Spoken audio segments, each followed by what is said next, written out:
Salut à tous, aujourd'hui je suis avec Serge Dubois, copropriétaire de l'entreprise Biodélice. Bonjour Serge. Bonjour Richard. Comment allez-vous? Ça va très bien, merci de l'invitation. Merci d'être venu. Donc d'où venez-vous?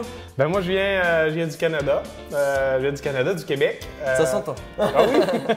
Bon, oui c'est ça, dans le fond c'est mon entreprise Biodélice de produits de l'érable. D'accord, donc vous fabriquez du sirop d'érable? Oui, on fabrique le sirop d'érable. C'était mes grands-parents qui avaient des érablières. Fait qu'on a appris depuis notre jeune âge là, les rudiments Donc c'est toute une entreprise familiale alors? Oui, c'est familial. C'est mon cousin, moi et mon cousin qu'on a démarré l'entreprise, mais on avait déjà les érablières dans la famille là, depuis. Les érablières, c'est les champs, c'est ça? Oui, c'est la forêt. C'est la forêt d'érable, l'érablière, exactement. Pour fabriquer ce sirop, on doit récolter l'eau d'érable. Ça se passe uniquement sur 1 mois et demi environ durant l'année. Fait que c'est au printemps. L'érable, lui, va fabriquer beaucoup de sucre avec la photosynthèse durant l'été. Puis ensuite, il va le stocker dans les racines. Fait qu'il va passer son hiver en période de dormance, qu'on appelle.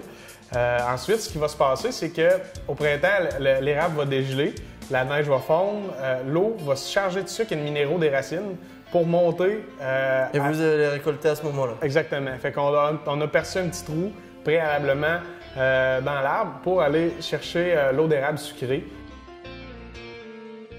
Si on regarde, dans le fond, dans les sucres, comme ça, les sucres, c'est uniquement le sirop qui était il est avide de son eau. On a continué l'ébullition. C'est comme du sucre en poudre, mais d'érable. Exactement. C'est le sirop d'érable en cristaux. C'est qu'on l'apporte, on va chercher je vais le mettre comme vous voyez. Le sucre, comme ça, on le fait soit moulu ou soit en pépites, comme ça, pour 2 applications. C'est sûr que le sucre moulu, on peut, dans le café, les thés, c'est très aimé, je dirais.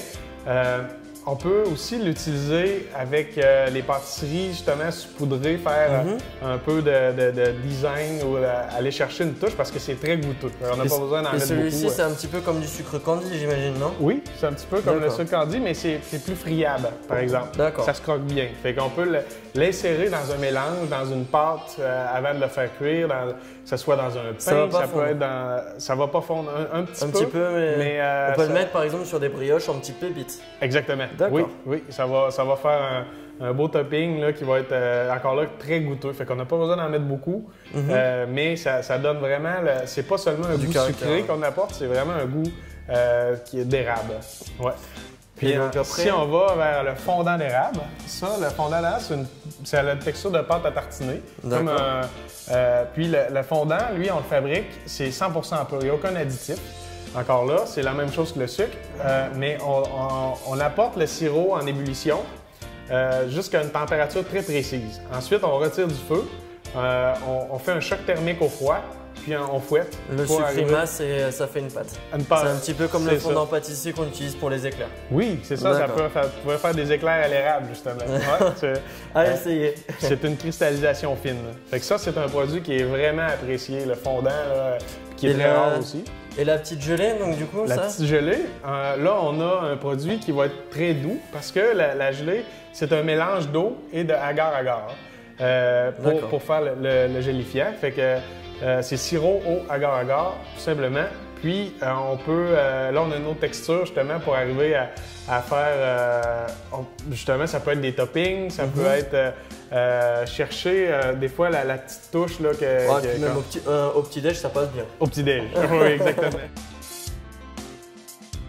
Du coup, moi, dans mes pâtisseries, j'essaie toujours de mettre un petit peu moins de sucre. Mais le sirop d'érable, c'est fort sucré, c'est bon pour la santé?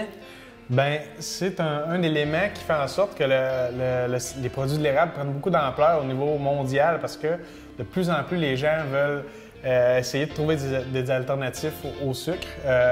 Là, on a la chance d'avoir un sucrose dans la molécule de sucre du sirop d'érable. C'est un sucre qui est assimilé très, très rapidement par l'organisme, qui est reconnu par l'organisme. Puis, on a aussi, c'est très riche en antioxydants. On a 54 antioxydants.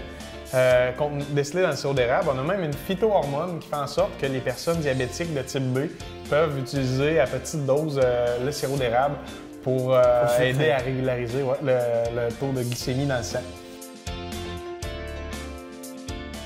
On fait partie des ambassadeurs, oui, du Canada, mais c'est qu'on a eu la chance, dans le fond, par rapport à la qualité qu'on fait, puis qu'on s'acharne, si on veut, à avoir par rapport aux méthodes qu'on travaille, on était officialisé comme cadeau du gouvernement du Canada et du gouvernement du Québec, et même l'Assemblée nationale. Fait que c'est puis de grandes entreprises au Canada, au Québec, offrent nos produits en cadeau.